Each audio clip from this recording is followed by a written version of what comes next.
Fala galera, aqui é Ricardo Ventura, psicanalista e cientista comportamental com foco na linguagem silenciosa. E você está no Não Minta Pra Mim, o canal que tem maior índice de acerto e análise. Sim! E se você quer aprender o que eu faço, eu te faço um convite. Uma vez por ano, nós fazemos um encontro presencial, que é o Congresso. Nós estamos na segunda edição do Congresso, segundo Congresso Internacional da Linguagem Silenciosa, que acontece aqui em São Paulo, ali na região da Paulista, no Centro de Convenções Rebouças. Uma vez por ano. Vem fazer parte desse congresso e aprender pessoalmente comigo, ao vivo. Passe um dia inteiro comigo. Como é que eu vou saber dos valores? Como é que eu vou saber de todas essas informações? Entre em naomintapramim.com.br/evento e participe desse nosso encontro, desse congresso. Vem me conhecer pessoalmente e aprender a linguagem silenciosa e aplicar na tua vida, tanto pessoal quanto profissional. E hoje vamos analisar quem?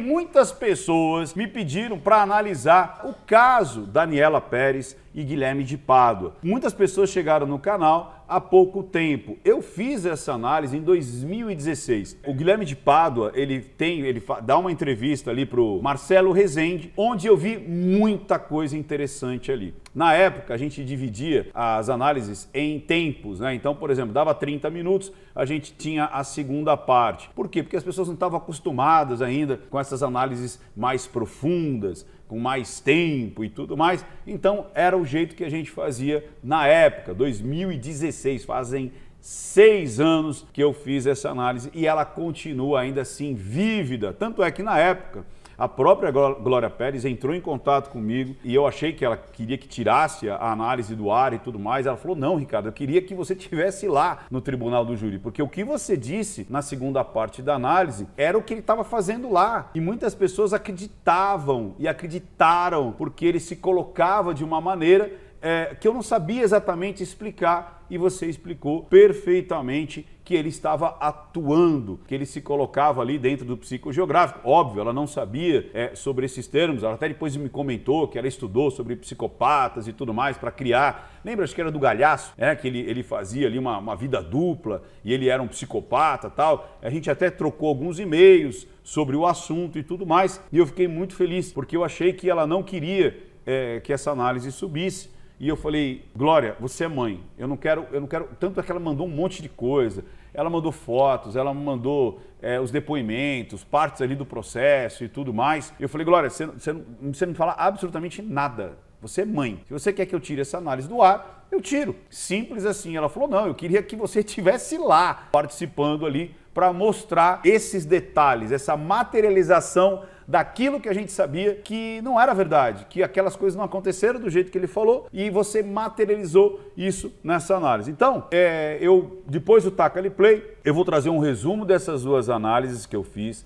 Tem aqui a primeira parte, tá aqui no YouTube, a segunda parte ela caiu, né, por conta ali, acho que da Record e tudo mais, mas você assistindo a primeira parte, você vai ter o caminho também para assistir a segunda parte. Vai estar aqui nas descrições para que você encontre essa análise. Eu não vou refazer a análise pelo simples fato de que ela está muito vívida e trazendo esses elementos. Eu vou fazer depois alguns trechos que eu destaquei ali da HBO e também falar um pouco da comunicação, da personalidade do Guilherme de Pádua, né? A narrativa, como ele enxerga o mundo, o que está acontecendo, e aí depois as conclusões de todas as análises e também as conclusões para a vida, que vai ser muito importante. E lembrando, se você está esperando uma análise parcial, uma análise com bandeiras, uma análise para lacrar, uma análise onde a gente vai escolher um lado para meter o pau no outro, não é aqui. Aqui nós fazemos análise da linguagem silenciosa. Aqui nós estudamos a linguagem silenciosa em cima dos fatos e dos personagens que estão aqui. E depois, nas conclusões para a vida, as provocações. O que nós queremos quanto sociedade e tudo mais. Beleza? Então, vamos para o Taca ali Play. E lembrando, hein? Beba água, beba muita água.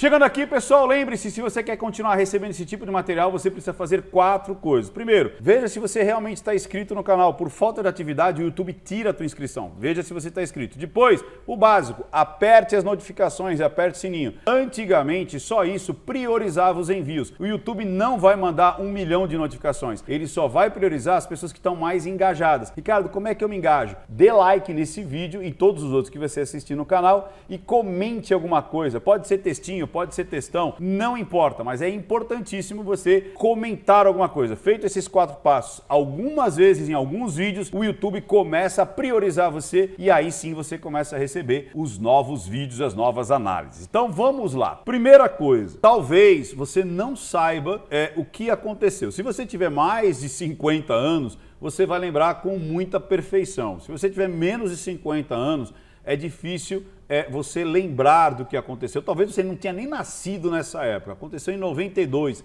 finalzinho de 92, ou seja, há 30 anos. Então imagina o impensável. Imagina a atriz, uma das principais atrizes da novela, uma das principais protagonistas, que era filha, inclusive, da escritora, da Glória Pérez, a Daniela Pérez, né, filha da Glória Pérez. Ela tem um envolvimento ali com o Bira, né, que é o par ali dela, e ela tinha com o Fábio Assunção também, tal, então com quem que ela ia ficar, tal. E aí acontece que ela morre, ela é assassinada. Logo no finalzinho da novela. E aí descobre-se que quem matou ela foi justamente o par dela na novela, cara. Então imagine, existiam muitas, ainda mais naquela época, existiam muitas revistas de fofoca, muitas revistas sobre a televisão, as pessoas assistiam muitas novelas, assistiam muita televisão, diferente de hoje. Hoje, os artistas, né, aquelas pessoas que são mais admiradas, são youtubers, são performistas, são influencers e tudo mais. Então, naquela época, era muito o ator, a atriz. E aí existia assim, muitas capas de revistas, muitas fotos dos casalzinhos e tudo mais. Então, imagina, cara, aqueles personagens que nós víamos nas capas de revistas, de jornais, de telejornais, das revistas, porque não existia internet, cara. Pra você ter uma ideia, não existia internet. Então você via muito esse conteúdo dentro ali das publicações e daqui a pouco isso vira. Até a Glória fala uma coisa que doía muito, era ver essas revistas, né? Esses periódicos e tudo, mas continuar falando do fato com os dois juntos ali, naquele... Imagina pro Raul Gazola, cara, que era marido dela, ver os dois ali juntinhos e tudo mais, e aí cogitou-se se eles tinham um romance ou não, ficou aquela... para criar ali, como disse também a Glória Maria, para criar ali o folhetim, para criar uma novela em cima da novela, ou novela da vida real, nada ficou provado que sim, que não, porque ficou aquela coisa tênue de tipo, foi, não foi, foi obrigado a ir até lá, não foi obrigado, mas teve ali, fecharam ali o carro dela na frente do posto, né, na frente de todo mundo, porrada, pega, joga dentro do carro. E aí eu fiz a análise. O que acontece? Eu vou dar um resumo dessa primeira parte. Eu vejo um cara extremamente frio, né, ele se emociona depois muito mais pro final, onde eu falo, aqui há uma emoção. Ricardo, mas no Dexter eu aprendi que eles simulam as emoções. Cara, para de aprender por seriado na Netflix. Não é assim. O psicopata, ele sente emoções. O que ele não sente é a empatia, é a dor do outro. Ele não consegue assimilar, ele não consegue ter... Não é que ele não faz, não é que ele... bloqueia, ele não sabe o que é a dor do outro. Ele até entende, ele consegue entender o que está acontecendo, mas ele não sente, ele não realiza a compaixão, ou a dor do outro, ele não sente, beleza? Então é óbvio que as outras sensações ele sente, até porque se não sentiria, ele ia virar um vegetal, né? Então ele tem raiva, ele tem medo, ele tem paixões, tanto é que muitos guardam ali os troféus e tudo mais. Mas você percebe no Guilherme de Pádua um cara extremamente bem articulado, sedutor, ele tem muito contato, inclusive, ali com as pessoas às quais ele vai se relacionar. Contato que eu falo, ele entra muito rápido em rapport. Você percebe isso até com o Marcelo Rezende, o quanto que o Marcelo Rezende muitas vezes completa as frases dele, saca? E isso você pega o espectro do psicopata, né? Ou seja, o psicopata de verdade. Não a palavra prostituída que, todo mundo que é mal, todo mundo que é assassino é psicopata. Porque virou isso. Nossa, um cara que faz isso é um psicopata. Não, É um cara mau. Agora, no caso dele, lembrando, eu não posso dar um diagnóstico, eu não posso fechar um quadro, eu estou dizendo pelo lado comportamental da psicanálise. Você percebe que sim, é um cara frio desde o início, desde todas as entrevistas e tudo que acontecia lá há 30 anos, você via um cara centrado. Você vê que na própria audiência, a Glória Pérez depois diz, eu não vi a audiência, que ele praticamente faz a mesma coisa que ele faz na segunda parte da análise. Então você percebe um cara, primeiro, então eu aconselho fortemente que você assista, não sei se vai aparecer aqui ou se está nas descrições, vai lá e assiste, está aqui no YouTube, vai lá e assiste. Na primeira parte, você vê um cara que realmente está lembrando, tem muitas coisas que ele está dizendo ali, que está congruente, ele está dizendo como era o dia dele, como eram as coisas ali e tudo mais. Você vê um cara que a vida inteira buscou o sucesso, buscou se destacar, e fazia tudo, não tinha limites para isso. E parece que o plano dele não estava dando muito certo. Parece que, eu não sei se ele tentou conquistar a Dani, né? Se a Dani também caiu ali, porque, cara, não é fácil você se livrar de um psicopata, não é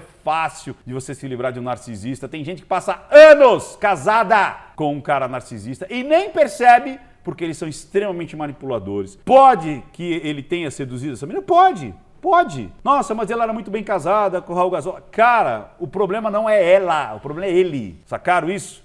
Então tem que tomar muito cuidado quando as pessoas acabam julgando. Tem vários aí que eu já falei, que eu teria medo de ter tantos contatos porque são pessoas extremamente sedutoras. São pessoas que você quer levar para casa, que você quer convidar para tomar uma cerveja, para o churrasco do aniversário do seu filho.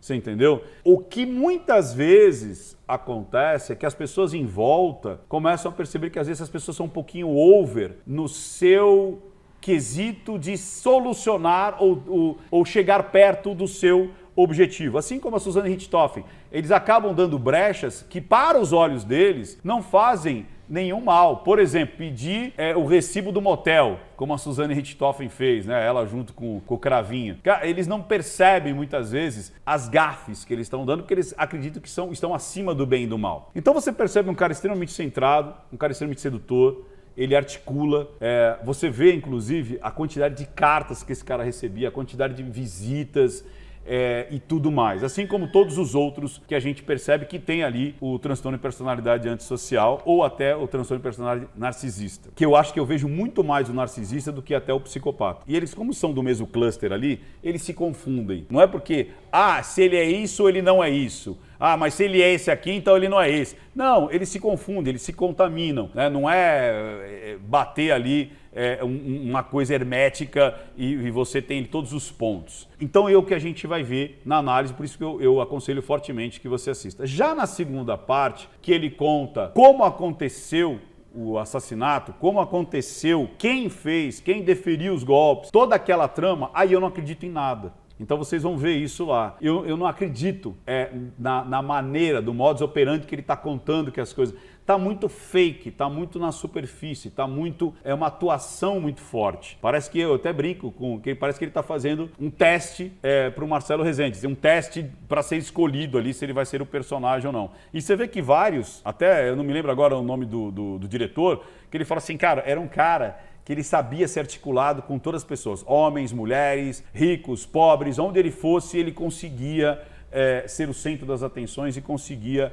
se destacar. Tanto é que foi isso que muitas pessoas relataram na prisão, que parecia que ele era uma celebridade, parecia que ele era uma pessoa que conseguia ali organizar ali o coreto. E parece que ele continua assim. Então eu vou analisar agora a declaração que ele deu em resposta ao documentário da HBO. Lembrando, é um documentário unilateral? Sim, é um documentário unilateral. A gente só vai ver pessoas de um lado da história. Mas Ricardo, só existe um lado da história. Gente, de novo, se você está aqui para a torcida, eu sou da torcida da Glória Pérez, eu sou da torcida do Guilherme de Pádua. Não é aqui que você tem que ficar. Desliga, vai para outro lugar, vai assistir os vídeos da Palmeirinha fazendo um bolo de chocolate, sei lá. Aqui não é para você ter um lado, não é para você ter as paixões, não é torcida de futebol. Aqui é para entender a psique humana e narrativas, e linguagem silenciosa e tudo mais. É óbvio que a linguagem silenciosa ali da HBO tá muito claro. Inclusive, cara, teve vários momentos que me emocionaram à beça. Eu tive que parar e começar a pensar o que é a vida da Glória Pérez. Dá vontade de entrar e sabe, dar um abraço nela. Sabe, dá vontade de dar um abraço forte.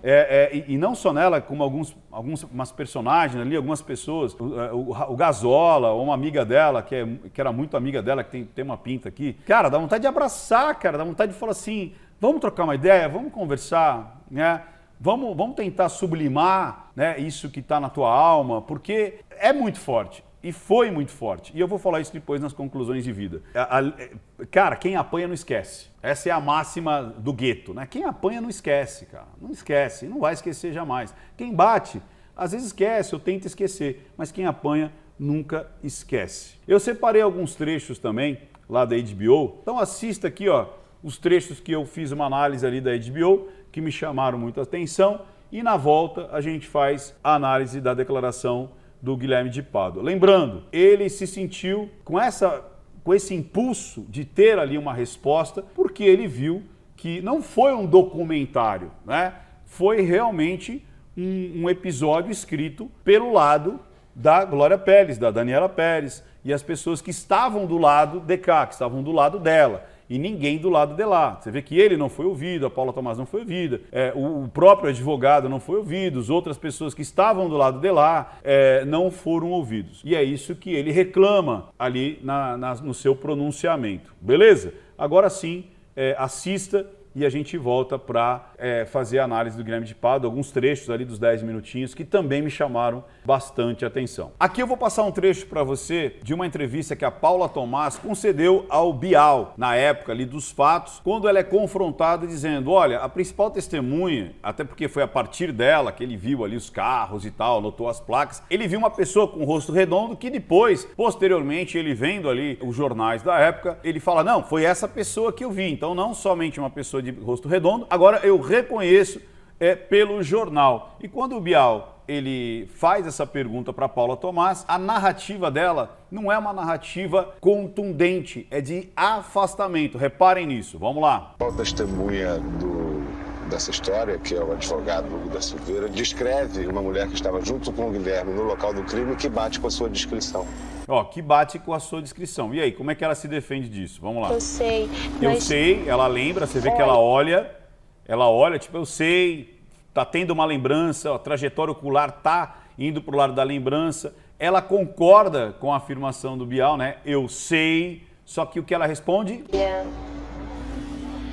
A única coisa que eu posso afirmar é que eu sou inocente. Ou seja, a única coisa que eu posso afirmar é que eu sou inocente. Ou seja, ela não rebate essa acusação, ela não rebate esse testemunho. Ela fala, eu sei, mas com tristeza, né? Você vê ali a fisionomia de tristeza bem caracterizada nela e ela não rebate, ela simplesmente diz, olha, eu sei, mas o que eu preciso dizer para você é que eu sou inocente e não participei nada disso. Aqui é um outro ponto também bem importante que eu destaquei lá da série da HBO, onde o Guilherme de Pádua, ele está dando uma entrevista onde ele começa a mudar toda a versão dele, porque até então ele estava protegendo a Paula Tomás, a mulher dele, e aí quando eles começam a se atacar, a gente viu inclusive, né, ela dizendo, você acha que eu poderia ter feito alguma coisa? Olha o meu corpo, a outra, eu estava grávida, a outra era hipermagra, como é que a gente ia poder fazer alguma coisa e tudo mais, mas presta atenção, de novo, na narrativa, o quanto que a narrativa tem a linguagem silenciosa muito forte. Presta atenção que aqui a gente consegue caracterizar um pouco do perfil psicológico dele, do perfil temperamental, da sua personalidade, que é muito forte. Presta atenção. Para minha mãe, que eu iria assumir esse crime sozinho. Portanto, eu estou dizendo aqui agora, sem medo, consciente do que eu estou fazendo, que eu não estava sozinho lá E não me faça perguntas agora, daqui a Olha que interessante. Eu não estava sozinho lá. E não me faça perguntas, ainda não me faça perguntas, porque eu quero terminar tudo isso daqui. Mais uma vez, aquela característica da dominância, né? Daquela pessoa que tem o transtorno narcisista, né? De controle. Eu sei, eu sou melhor, eu sou maior. E aí ele aparece aqui. Você vê, ele está preso e ele ainda tem esse poder, né? Olha isso. pouco você faz. Não, daqui a pouco você faz. Eu disse pra minha mãe o seguinte, chorando desesperadamente, que a minha mulher podia morrer dentro da cadeia e que eu tinha mais maturidade para poder sobreviver àquele meio. E aí ele tá com raiva, você vê a tonalidade de voz, o timbre e tudo mais. É de uma pessoa que não está feliz com as declarações da Paula Tomás. Mas o importante aqui nessa narrativa é justamente a posição de controle. Mesmo preso, ele tendo a oportunidade de dar uma entrevista, de falar a sua versão, ele ainda impõe, ele manda, ele coordena. Lembra? Muito parecido com o mendigo. Lembra lá o mendigo, lá sedutor, lá de Planaltina? Na entrevista, ele dá as cartas, ele controla o tempo, ele diz, calma, vou responder, vão uns minutos de silêncio. Ou seja, ele coordena, ou tenta pelo menos coordenar, toda a situação aonde ele atua. Presta atenção nesse trecho aqui, quando Paula Tomás está conversando ali com outras detentas. Eu não sei se era uma entrevista ou se foi pego ali sem ela perceber, mas enfim, presta atenção no olhar dela, presta atenção quando ela conta essa nova versão dela, a maneira que ela interage, a linguagem silenciosa dela em relação ao seu interlocutor. Presta atenção. Agora você está cheio de vocação vendo. Daí, primeiro que estudou no estado de eu era menor de idade. Olha ele dizendo, porque eu era menor de idade, então eu poderia assumir a bronca, porque eu não ia pegar tanta cana. Presta atenção. Vamos pegar a cana. Eu tinha que ajudar ele. Eu falei que não, eu não ia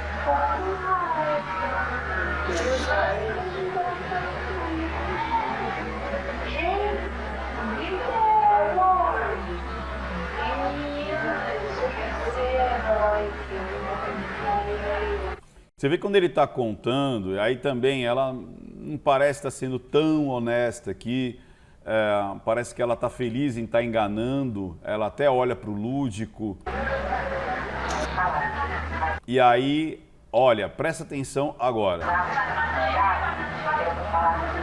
Você vê que tudo que ela conta é uma coisa muito mais fluida, muito mais tranquila, mas quando ela fala do dia dos fatos, presta atenção.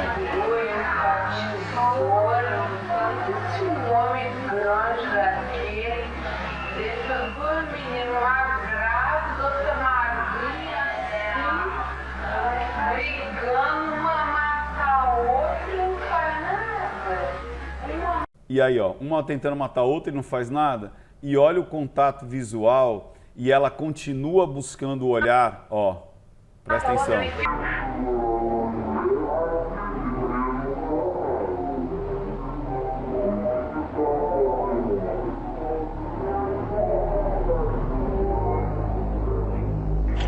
Olha lá, vocês viram isso? Ou seja, ela continua ali com contato visual para ter a resposta. Lembra dos 4 Qs? Eu preciso lembrar do que aconteceu, do que eu estou falando, qual é a reação da pessoa que está na minha frente e qual a minha reação. Ela se fecha e ela busca essa resposta no olhar para ver, e quando ela desvia o olhar, né, a moça que está ouvindo, ela ainda dá aquela expressão tipo, e aí, será que colou? Que é um pouco até de surpresa, medo. Por quê? Porque eu não tenho certeza se o que eu contei a pessoa acreditou. E eu busco essa informação nas reações da outra pessoa. Isso aqui para mim está muito claro também. Eu não confiaria nessa história que tipo, eu não fiz nada, foi só ele, eu não teria como fazer. E ela começa a plantar e esses toques, o se fechar, esse olhar buscando, não é? E aí, quando ela se vira, ainda é que dá aquele micro surpresa ali, até com um pouco de medo. Chegando aqui, pessoal, vamos então agora fazer a análise do Guilherme de Pádua quando ele está dando a resposta sobre os episódios ali da primeira temporada do Pacto Brutal. Não sei se vai ter uma segunda temporada, mas aqui é muito importante a gente ver a resposta dele. Vamos lá. Tem mais ou menos 2 anos que eu tô fora das redes sociais. Eu tenho procurado levar uma vida o mais discreta possível. Ele vai ter essa tonalidade do início ao fim, continua centrado, parece que até mais centrado, ele tem agora até vícios vocais ali, de um pastor, de uma pessoa que prega, as palavras usadas, o olhar, a tonalidade, essa tonalidade mais tranquila e serena. Vamos lá. Né? Também. E tá bem, né? Você vê que tá com uma pele boa, tá jovem, né? Tá com 53 anos, aí, acho que presta a fazer 52, 53, aí, e tá bem, né, fisicamente. Mais irrepreensível, né? Tentando dar um bom exemplo, tentando dar um bom... Você vê, às vezes tem um pouco ali, puxa, tentando, você vê que é difícil, fica com medo, talvez tentado. Um testemunho, como nós falamos na igreja, né? Para, de alguma forma, resgatar também, né? Esse passado. Você vê? Vergonha, incapacidade. Que eu tenho, quer dizer, o que eu posso fazer agora De novo, ele não percebe com algo muito violento, tem até umas jogadas de ombro. tentar... Violento no sentido de, passou. Então na cabeça dele cara, por que eu tenho que reviver isso tudo de novo 30 anos depois? A gente vai discutir isso, vamos lá. Fazer o melhor possível. De novo, foi para diálogo interno, foi para sinestésico. Daqui em frente, né? Mas eu voltei para a mídia. Né? De novo, incapacidade, compreensão, medo. Ele está com um pouco de medo em relação à repercussão que vai dar esse seriado. Voltei para a mídia. Ó, raiva, voltei para a mídia. Depois de 30 anos, né? Faz 30 anos que o crime ocorreu. Eu tinha 23 anos na época, hoje eu tenho quase 53 anos. Ele tem esse vício de colocar a língua para fora, molhar os beiços. De novo, incapacidade, incompreensão. Eu procurei nesses últimos 10 ou 15 anos. Isso daqui é quantidade, múltiplos. Tentar pensar, relembrar o mínimo possível dessa situação toda. Imagina você ficar sempre relembrando alguma coisa do seu passado, da qual você se envergonha, da qual te faz ter uma série de sentimentos ruins. Interessante é isso, ele vai falar muito do lado dele, né? Ele até fala um pouco, nossa, eu vi ali, a minha dor não se compara com a dor dos familiares e tudo mais, mas ele parece que ele tem um pouco, desde o início, cara, desde lá de trás, desde 92, parece que ele tem um descolar da realidade. É tipo assim, tá, ela morreu, agora o que a gente tem que fazer daqui pra frente? Tipo, não há uma sensação de erro, não dá uma sensação de, cara, o que eu fiz foi muito foda, né? Ou o que eu participei foi algo muito violento, foi algo animalesco. Não tem, é um descolar da realidade dos dois, viu? Dos dois. Parece que ali também foi o lance de chave e fechadura. Me parece, pela explosão, pela agressividade, pela compulsão, que parece que ela ia assistir ele todas as noites e tudo mais, num ambiente insalubre ali para uma pessoa, para uma menina, né, menor, que era onde ali, uma região Barra Pesada, onde acontecia ali o show dos Leopardos, que era um show meio que, sei lá, semi-erótico, que um dos caras ficavam de pelados, e depois aqui no Blue Jeans também, acho que pareciam eles com as bundinhas de fora e tal. Então era uma coisa meio pesada e você vê que há umas explosões ali que parece ser aquelas pessoas que têm o borderline, ou seja, que segura e plá, quando explode, se coloca em risco, coloca as outras pessoas em risco e depois volta a ser aquela pessoa normal, tranquila, e daqui a pouco acumula e explode, e aí aquela loucura toda, perde o controle, faz coisas que não tem que fazer e depois volta de novo. Então parece que ela tem muito mais esse padrão e isso, cara, é uma chave e fechadura lindo, né? Porque os dois vão ao extremo. Você vê que ele tatuou o nome dela no bilau dele, ele escreveu Paula no bilau dele. E ela escreve bem perto ali da pepeca também o nome dele, enfim. É aquelas coisas extremas, né? De paixões, de submissão e tal, né? Por isso que eu acho que a coisa saiu do controle. Parece que ali, ou aquela pulsão de ver que estava sendo passado para trás na novela e ela também acreditando que estava sendo passada para trás por conta dela, os caras tentaram resolver isso matando a menina. Isso tá muito claro. Mas eu não vejo como foi premeditado. Por coisas muito mambembes. Nossa, mas ele mudou a placa. Cara, o cara mudar a placa uma letra, você acha que uma letra ia já mudar completamente o carro ia ficar invisível. Ia virar a espaçonave, o avião da Mulher Maravilha. Agora ninguém me vê porque eu transformei L em O, né? Eu transformei L em O. Nossa, agora... Não, ali parece mais desespero. Ali parece mais realmente algo que foi feito tudo numa situação de explosão psíquica, de explosão de tipo... Os dois eram pólvora, os dois eram fogo e fizeram o que fizeram. Mas vamos lá. Remorso, culpa, enfim... isso não é um bom exercício, né? Eu tenho procurado sempre... Você vê que ele fala remorso, culpa, mas parece que ele não espreme isso, né? Não tem essa expressão. Trabalhar ao máximo, pensar o mínimo e fazer o que eu puder. Beleza. Vamos ver mais pra frente alguns trechos que me interessaram. Vamos lá. Presta atenção na narrativa. Olha que interessante. Assisti os 2 primeiros capítulos. Inicialmente eu não queria assistir, estava relutante, porque aquilo eu sabia que ia me trazer. É muito ruim você se ver numa situação em que você é um algoz, que você é um criminoso, que você é a pior pessoa do mundo. Então, olha que interessante, né? Eu não queria assistir porque eu ia me ver ali como sendo a pior pessoa do mundo, como sendo um algoz. Você tá vendo, né? O descolar é muito interessante. Pode ser também que ele fez uma grande ressignificação, são 30 anos, muitos desses anos aí, acho que desde 2000, nós temos já 22 anos dentro da igreja. Pode ter acontecido uma transformação? Pode, né?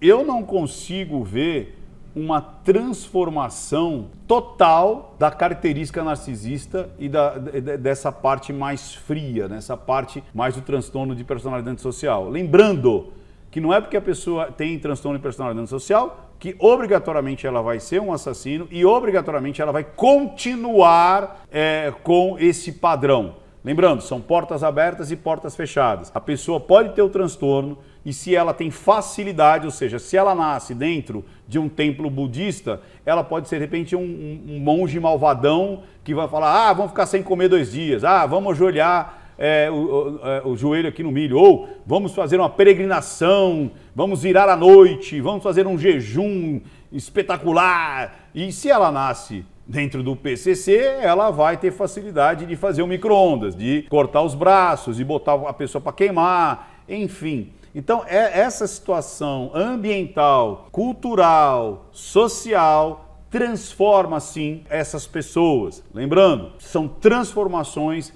que não acontecem com todas as pessoas, mas, sim, pode ter, por conta de portas abertas e portas fechadas, a pessoa ela tem um controle maior das suas pulsões e ela joga essa sua vontade e tudo mais para outro posicionamento, como, por exemplo, trabalhar com ex-detentos, que é o que ele faz, ser a referência, ser um pastor referência dentro daquela igreja que consegue resgatar as pessoas, enfim. Sim, acontece. De novo, isso, a vida real não é uma novela, onde o malvadão sempre é o malvadão, o bonzinho sempre é o bonzinho.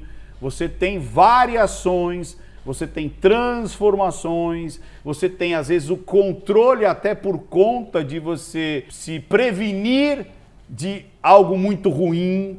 Então, pode ser, sim, que ele tenha passado esses 22 anos, aí desde 2000, quando ele sai, sem se envolver com nada, sem ter absolutamente nada que remeta aquele maluco, aquele cara frio que chegou ao ponto de matar uma pessoa, de participar ali de um assassinato. Não que esse viés tenha saído da personalidade dele, mas ele focou em outras atividades. Então você não tem a cura. Uma vez nascido narcisista, uma vez nascido com transtorno de personalidade social, você vai morrer assim. A diferença são as oportunidades, portas abertas, portas fechadas, ciclo psicossocial, cultural, vai determinar até onde você vai.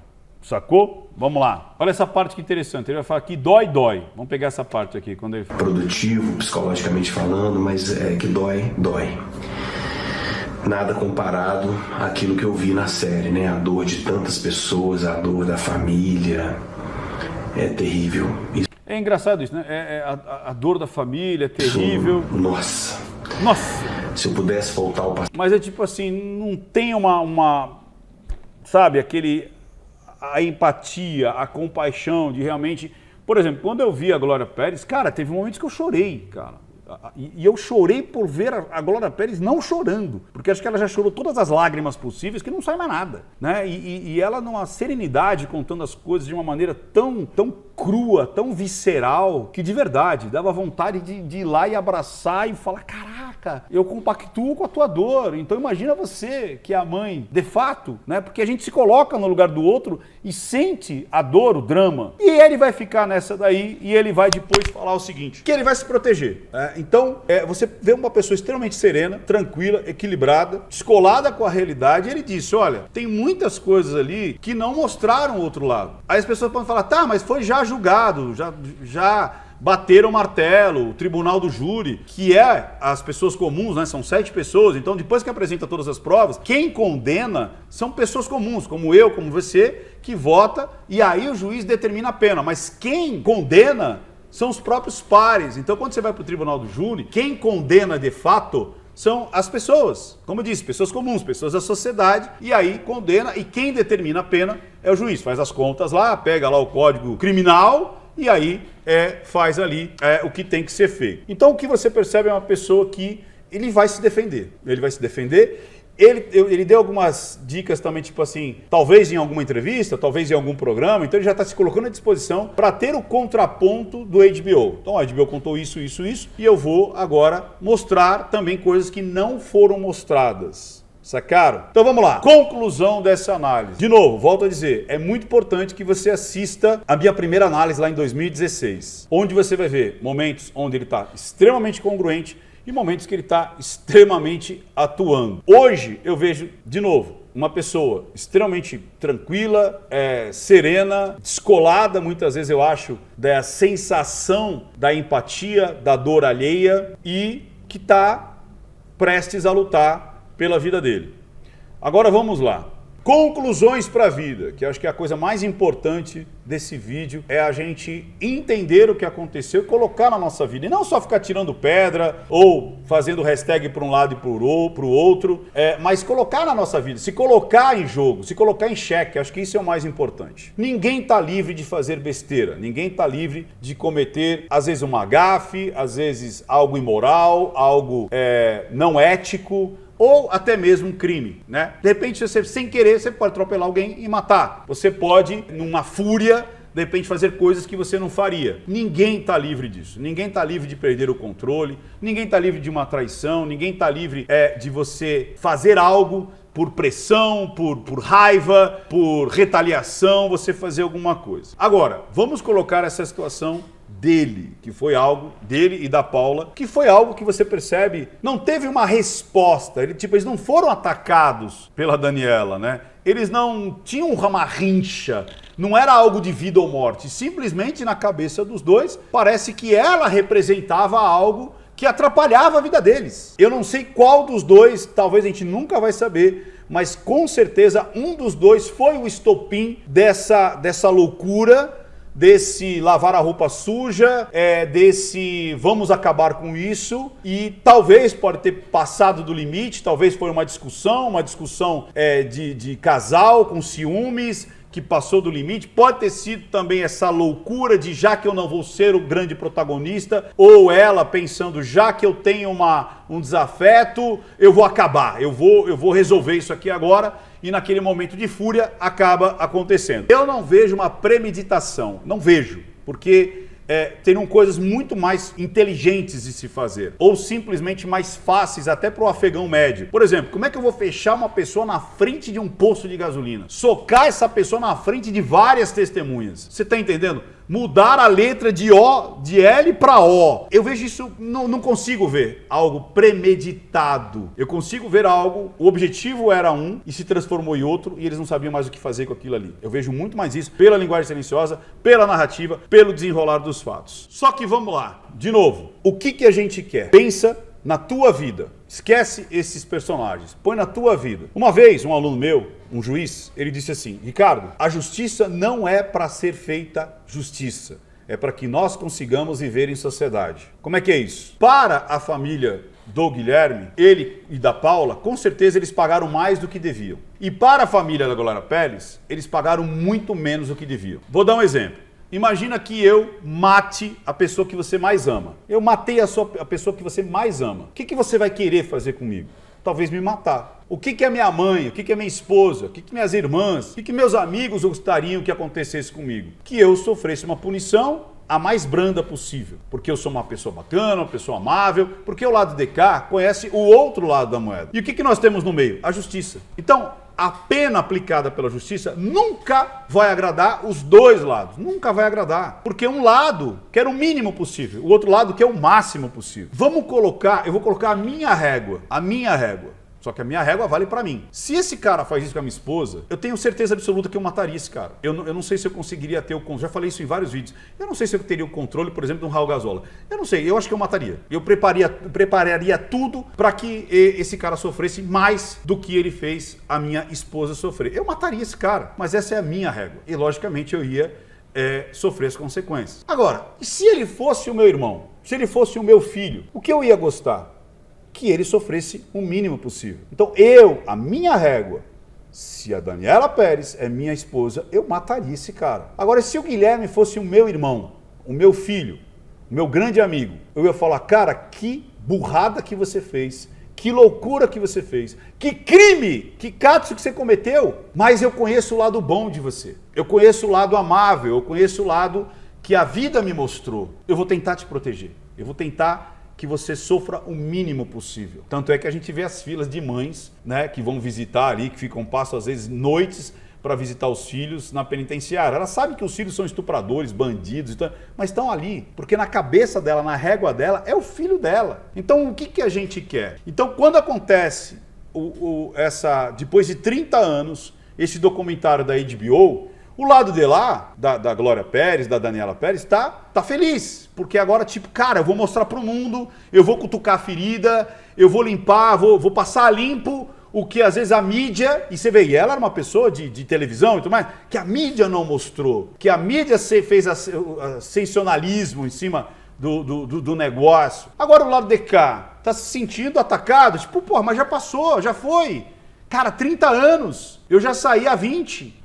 Como é que vai ser isso? Não, mas ele tem que sofrer a vida inteira, ele tem que se acabar, ele tem... De novo, na ótica de quem? Ah, Ricardo, então você está passando pano pro bandido? De novo, criatura que tem mais de 2 neurônios. Para quem é do canal, sabe que a gente está aqui para questionar, para nós pensarmos sobre a psique e o comportamento humano, e não para levantar hashtag. Pense nisso, criatura. Se você não tem essa capacidade, de novo, vai assistir Felipe Neto, vai assistir, sei lá, piadas, né, pegadinha, desafio da Coca-Cola e o Mentos. Agora, você quer discutir a vida como ela é? Aí é aqui. E aí o que a gente tem? A gente tem o nosso sistema de justiça, que eu, na minha opinião, acho falho. Eu acho que a pessoa não deveria sair antes do tempo. Que nem eu falo, se o cara pegou 20 anos, pegou 30 anos, ele tinha que cumprir 30 anos sem saidinha, sem visita íntima, preso, de fato. Porque aquela pessoa que morreu, ou que foi estuprada, ou que foi lesada, não vai voltar. Aquela atitude... A pessoa que foi estuprada não vai ser eu vou até criar uma palavra aqui. Ela não vai deixar de ser estuprada. Né? Não vai deixar. Como é que o cara tem saidinha? Como é que o cara tem redução de pena? Ah, mas o cara que matou, bom comportamento. Que história é essa? Quer dizer, ele teve um bom comportamento e meu filho que morreu, ele vai voltar à vida? Ele vai voltar mais 6 meses de vida? Ele vai voltar mais 5 anos de vida para eu curtir o meu filho mais 5 anos? Porque o outro teve bom comportamento e por isso ele merece. Então, na minha régua, o sistema judicial, ele é muito falho e protege bandido. Mas é o que a gente tem. Então, se a gente quer mudanças, que a gente vote em legisladores, ou seja, deputados, senadores, presidentes, que tenham a mão dura, que seja duro com bandido. Simples assim. Se a gente está indignado com isso, então vamos colocar no poder pessoas que são duros para as pessoas que transgridem as pessoas de bem. Aquelas pessoas que roubam, que estupram, que sacaneiam, né? Que fazem corrupção. Vamos votar nos vereadores, nos deputados, nos senadores, nos presidentes, que tenham mão dura, que queiram ordem. Não é isso que a gente quer? Porra, se é isso que a gente quer, como é que é? Então a gente fica indignado, mas para nossa vida a gente... Como é que é isso aí? Então esse é o caminho. Esse é o caminho. A gente tem que entender qual é a sociedade que a gente quer. Qual que é a sociedade que você quer? Qual é a sociedade que eu quero? Como eu falei, o que eu gostaria de fazer se fosse com a minha esposa é impensável, é contra a lei, mas é a minha vontade. Mas eu não posso fazer a minha vontade. Eu tenho que cumprir as leis dessa sociedade. E se eu acho que são leis que não se adequam, que a maioria exija leis duras para que essas pessoas cumpram de fato as suas penas. E que tenham medo de se tornarem bandidos, matadores, estupradores, traficantes de droga, corruptores, enfim. Não minta para mim, porque senão eu descubro. Até mais, pessoal. Tchau, tchau, tchau, tchau, tchau.